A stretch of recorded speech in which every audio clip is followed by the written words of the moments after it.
Hey everyone, welcome back to the Deep Dive. Today we're diving into something you folks flagged as super interesting, fake stars on GitHub. Ooh, interesting. Yeah, you sent over this research paper. It's called 4.5 Million Suspected Fake Stars in GitHub, a growing spiral of popularity contests, scams, and malware. Wow, that's a mouthful. It is, Yeah. right? And we've got some news articles and online discussions, just to give us a little bit more context. But Yeah. it seems like, open source software might have a little problem under the surface, and we're going to figure out just how deep this rabbit hole goes. I think that's a great topic for a deep dive, especially now. Yeah. Open source software is everywhere, right? It is. And we all rely on those, those little star ratings Yeah. to help us decide what to use. Absolutely. Those stars are supposed to be a guide, Right. but what if they can't be trusted? Yeah. And that's exactly what this research is trying to figure out. Right. It's not just a few random cases. Yeah. This is a pretty comprehensive study. Wow.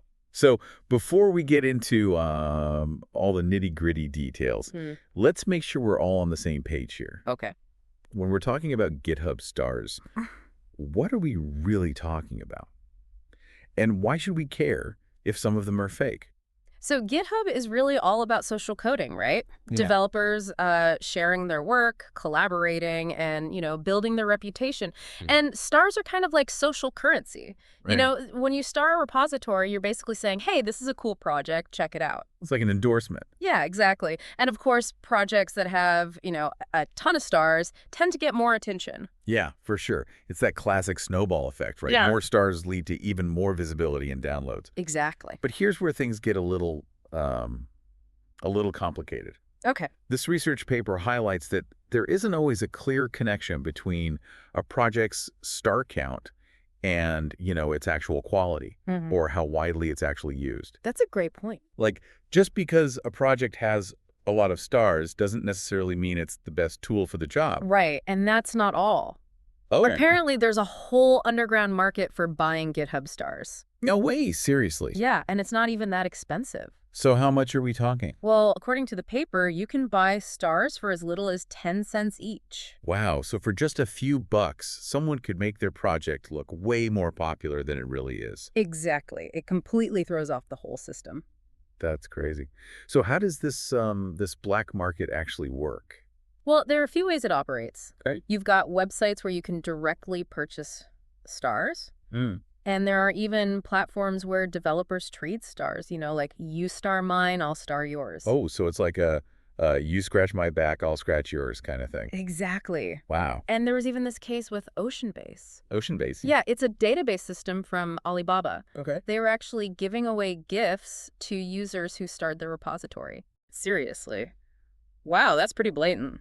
It is. So how did the researchers even uncover all this? It sounds like they needed some serious detective skills to expose this whole star buying scheme. It does, doesn't it? Yeah. Well, they actually developed a special tool called StarScout specifically for this purpose. StarScout. Yeah, it's pretty cool. StarScout sifts through massive amounts of GitHub data, Oh, wow. looking for unusual patterns that might indicate fake star activity. So StarScout is like a digital detective sniffing out those fake stars. Exactly. That's pretty clever. I know, right? But how does it actually work? What kind of patterns is it looking for? Well, there are two main red flags that StarScout is programmed to detect. Okay. The first one is called the low activity signature. Low activity. Yeah, this is when an account has very little activity on GitHub other than starring a few specific repositories. Oh, I see. So these are often dummy accounts created just to inflate those star counts. So they're like those spam accounts on social media that follow a bunch of people but never actually post anything. Exactly. Just there to make the numbers look good. Right. And the second red flag is called the lockstep signature. Lockstep. Yeah, this is when a bunch of accounts all star the same repositories at pretty much the exact same time. Oh, so it's like a coordinated attack of fake stargazers. Oh, got it. I'm guessing that kind of behavior doesn't happen naturally very often. Not at all. That kind of synchronized starring is a pretty clear sign of manipulation. Right. It would be a pretty big coincidence if a bunch of real users all decided to star the same repositories at the exact same time. Exactly. Of course, there's always a chance of accidentally flagging legitimate users, right? Oh, yeah, for sure. Especially those who might not be very active on GitHub. Right. Or maybe someone who's new to the platform. Yeah. Or even just some of the niche interests that happen to overlap with these these fake star campaigns? Right. You don't want to punish someone just because they're new to GitHub or they have, unique interests. Exactly. So how does StarScout avoid those false positives?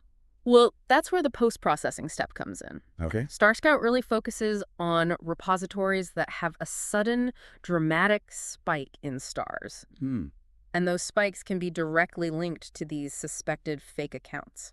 So they're not just looking at any old increase in stars. They're looking for patterns that just scream, this isn't organic growth. You got it. They're looking for the smoking gun. That makes sense. Yeah. So after all that sleuthing, what did StarScout actually uncover? What's the real story behind all these fake stars? Well, here's the thing. Okay. Before 2024, fake stars were actually relatively rare. That was a pretty small problem back then. Yeah, but then something changed in 2024. Oh, what happened? The number of repositories with fake star campaigns just exploded. Exploded? Like how much are we talking? We're talking about 100-fold increase. 100-fold. That's insane. So what does this mean for the average GitHub user? Like if I'm browsing GitHub, am I likely to stumble across a bunch of projects with inflated star counts? It's definitely a possibility. By July 2024, almost 16% of repositories with 50 or more stars had some kind of fake star campaign going on. So basically, we can't really take those star ratings at face value anymore. Not really, no. It's not as simple as just looking for the project with the most stars. Exactly. You got to be more careful. Yeah, it sounds like it's a bit of a wild west out there. It is. We need to be a lot more cautious about how we judge a project's popularity. And its quality. Right. Absolutely. Stars aren't everything. Okay. So we know there's a problem. Yeah. But who are the culprits behind these fake star schemes?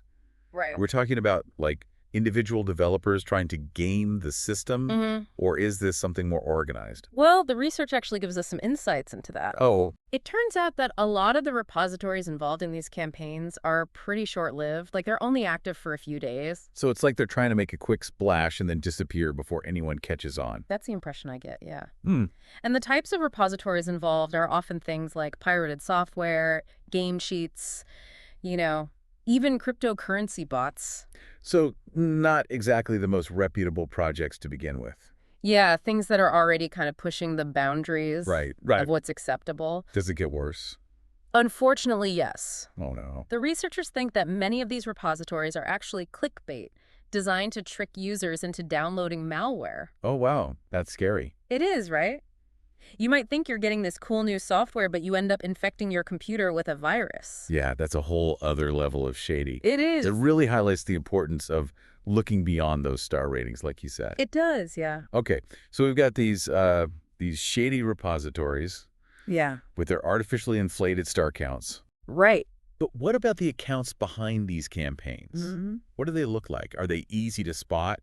Well, that's the interesting part. Okay. The researchers found that the profiles of these fake Stargazer accounts often aren't that different from average GitHub users. Really? So they're not just using, like, obvious bot accounts with no profile pictures and weird usernames? Not necessarily, no. Wow, that's sneaky. I know, right? So how do we identify them if their profiles look normal? Their activity patterns tell a different story.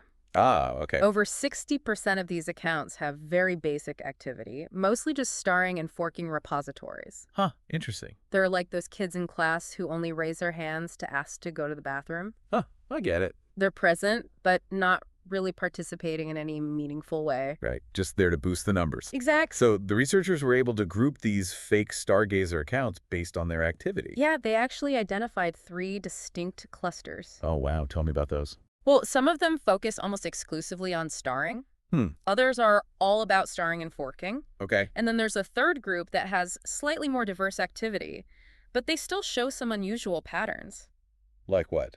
Well, for example, they tend to delete their activity much more often than the average user. Interesting. Yeah. So it sounds like we've got a whole ecosystem of fake Stargazers out there. We do. From simple bots to more sophisticated accounts that try to mimic real user behavior. It's pretty fascinating, isn't it? It is, and a little bit unsettling. Yeah, for sure. It makes you wonder about the reliability of GitHub's whole reputation system. Definitely. Okay, but let's get to the heart of the matter here. Okay. Does buying fake stars actually work? Do these repositories actually see a real boost in popularity because of it? That is the million-dollar question. Right, because the whole point of this whole scheme is to make a project look more popular than it actually is. Yeah. So what did the researchers find? Well, they looked at how gaining real stars compares to gaining fake stars. Okay. In terms of attracting future genuine stars. So it's about understanding what drives actual organic popularity. Exactly. Okay, what did they find? Well, first, they confirmed what we might expect. Gaining real stars leads to even more real stars down the line. Okay, so genuine popularity tends to snowball. Exactly. Makes sense. The more people endorse a project, the more appealing it becomes to others. Right, it builds momentum. Yeah. But what about the fake stars? Did they have the same effect? Well, here's where things get interesting. So, about those fake stars, they do seem to give a small boost at first, but it's really short-lived. So like a quick burst of attention that fades away pretty quickly? That's a good way to put it. The researchers found that fake stars might lead to a slight increase in real stars for maybe the first 2 months or so. But after that, the impact actually reverses. Wait, so you're saying buying fake stars could actually end up hurting a project's popularity over time? That seems counterintuitive. I know, it does seem that way, right? But that's what the data suggests. So that initial bump from fake stars Right. might get some early attention. Right. But once people start realizing that the star count is inflated, it actually kind of backfires. Exactly. People aren't fooled forever. Interesting. It's almost like trying to build a house on a foundation of sand. That's a great analogy. It might look okay at first, Yeah. but eventually it's going to crumble. Exactly. And there are a couple of reasons why this might happen. But what are they?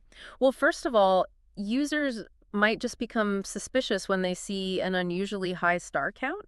Right. That doesn't seem to match the project's actual activity or engagement. Right. Like, why does this project have so many stars when there are barely any comments or issue reports? It just doesn't add up. It raises a red flag. It's Exactly. like, hey, something's fishy here. Right. And then savvy users might start looking for other signs of quality, you know? Like, how good is the project's documentation? Are the maintainers responsive? What's the community like? Exactly. It's not just about the number of stars. It's about the whole picture. Right. The overall quality. And if a project's relying on fake stars to boost its popularity, it's probably lacking in those other areas as well. Exactly. It's a sign that they might be cutting corners. So the key takeaway here is don't be fooled by those star counts alone. Don't be fooled. Look beyond the surface. Yeah. Do your research. Exactly. That's a good reminder for all of us, I think, to be more discerning, before we jump on the bandwagon of a seemingly popular project. Absolutely. Don't just blindly follow the crowd. So what are some things that users can look at besides those shiny stars? Well, think about things like how often the project is updated. Okay. That's a good sign of ongoing maintenance, right? Right. It shows that the developers are actively working on it. Exactly. What about the responsiveness of the developers? Like, are they quick to address bug reports? Are they helpful in answering questions? Those are excellent indicators, too. Yeah. A responsive development team is a huge plus. And, of course, the community around the project. Yeah, the community is key. Is there an active forum or discussion group? Are people contributing bug fixes and improvements? Those are all great signs. If the community is thriving, it means the project is likely to be well-maintained and well-supported. Exactly. It's a good indicator of a project's long-term health. And we should probably also check if the project has undergone any independent security audits. Ah, yes. Security is so important these days. Absolutely, especially with open source software. Those audits can give you a much deeper level of assurance than just glancing at a star count. They can really dig into the code and find potential vulnerabilities. Right, and make sure that the project is following best practices for secure development. Exactly. So it's really about taking a multifaceted approach, considering a wide range of factors before deciding to use an open source project. Well said. We need to be smart consumers, do our homework and make informed decisions. Informed decisions. Based on more than just a single metric. Absolutely. Don't rely on just one data point. So to zoom out a little bit here, what does this whole fake star problem mean for the future of open source software? Right. Is this going to erode trust in the entire ecosystem? Well, it's definitely a valid concern. Yeah. This research exposes vulnerabilities that could impact trust. for sure. But I wouldn't go so far as to say it's a reason to abandon open source altogether. I agree. Open source software is still an incredibly valuable resource. Yeah. It drives innovation and collaboration in so many fields. Absolutely. Yeah. We just need to be more aware of the potential pitfalls and adjust our approach accordingly. Be more discerning. Exactly. This research is really a wake-up call. Yeah. Highlighting the need for more transparency and accountability within the open source community. Absolutely. It's a call to action for all of us. It is. And it puts the onus on platforms like GitHub to really step up their game in combating these fake star campaigns. Absolutely. They have a responsibility to protect the integrity of their platform. So what are some concrete steps that GitHub could take to address this issue? Well, for starters, they could implement more sophisticated systems for detecting and removing fake accounts. So like some kind of AI-powered stargazer watchdog constantly patrolling the platform. Exactly. Something like that. I like that idea. Yeah. But beyond simply removing those fake accounts, what else can they do? Oh, they could also look at weighting star ratings based on the reputation of the user who gave them. Oh, interesting. So a star from a respected developer with a long history of contributions would carry more weight than a star from a brand new account with no activity. That's the idea. That makes a lot of sense. Yeah, it would make it a lot harder to manipulate the system with fake stars. Right. It adds a layer of trust and validation to the whole system. Exactly. But it's not just about what GitHub does, right? Right. Ultimately, it comes down to us, the users, to be more critical and discerning in how we evaluate information. We can't just blindly trust those star counts as the ultimate measure of a project's worth. Do your research consider multiple factors Make informed decision. based on a holistic evaluation? This has been such an eye-opening deep dive. It has been, hasn't it? It's incredible how much complexity there is to something as seemingly simple as a star rating. Yeah, it's a great example of how things are often more complicated than they appear on the surface. It's a testament to the power of in-depth research. Absolutely. To uncover hidden patterns and shed light on issues that we might not otherwise notice. Research is key to understanding these complexities. So where do we go from here? What are the next steps in tackling this issue and ensuring the integrity of open source software? That's where things get really interesting. If GitHub stars are proving to be an unreliable metric, Right. what signals should we be paying attention to? Yeah, if those stars aren't a reliable guide, what are the new guidelines? How do we navigate this complex landscape? It's like we need a whole new roadmap for open source, right? If those shiny stars aren't the answer, what is? Exactly. Where do we even begin? Well, the research does offer some helpful pointers. They recommend checking out tools like the OpenSSF scorecard, which gives you a pretty comprehensive security assessment of a project. So it's kind of like a safety rating, but specifically for open source projects. Exactly. It can really help you gauge the security posture of a project before you dive in. That sounds like a must-read for anyone thinking of using a new piece of open source software. Absolutely. But the scorecard's just one piece of the puzzle, right? Right. What else should we be looking at? Well, how about the project's update frequency? Is it being actively maintained? Are there regular updates? That makes sense. Frequent updates usually mean that developers are on top of things, fixing bugs and adding new features. Exactly. And then there's the responsiveness of the developers. Are they quick to address bug reports and answer questions? Yeah, that's huge. A responsive development team can make all the difference. It shows they care about their users. And don't forget the community. Ah, yes, the community. What should we look for there? Well, is there an active forum or discussion group? Are people contributing bug fixes, improvements, documentation? That kind of engagement is a really positive sign. It's like checking the vibe of a restaurant, right? You want to see happy customers in a bustling atmosphere. Exactly. It's about getting a feel for the overall health of the project. And speaking of health, we probably should check if the project has had any independent security audits, right? Absolutely. Those audits can give you a much deeper level of assurance than just glancing at a star count. It's like getting a professional inspection before you buy a house. You want to make sure everything is structurally sound. Perfect analogy. It's about doing your due diligence and making sure you're not walking into any hidden surprises. So the key takeaway here is to be a discerning open source consumer. Don't just rely on any single metric. Do your research, check multiple factors, and make an informed decision. Well said. And, it's encouraging to see that even with these challenges, the open source community is coming up with solutions. Yeah, I agree. Open source is such a powerful force for innovation and collaboration. It is, and by being aware of these issues, by talking about them openly, we can make the open source ecosystem even stronger. Exactly. It's all about continuous improvement. Well, this has been a truly fascinating deep dive. Thank you so much for sharing your insights with us. It's been a pleasure. I always enjoy exploring these topics. And for everyone listening, thank you for joining us. Remember, knowledge is power. Keep learning, keep questioning, and keep diving deep.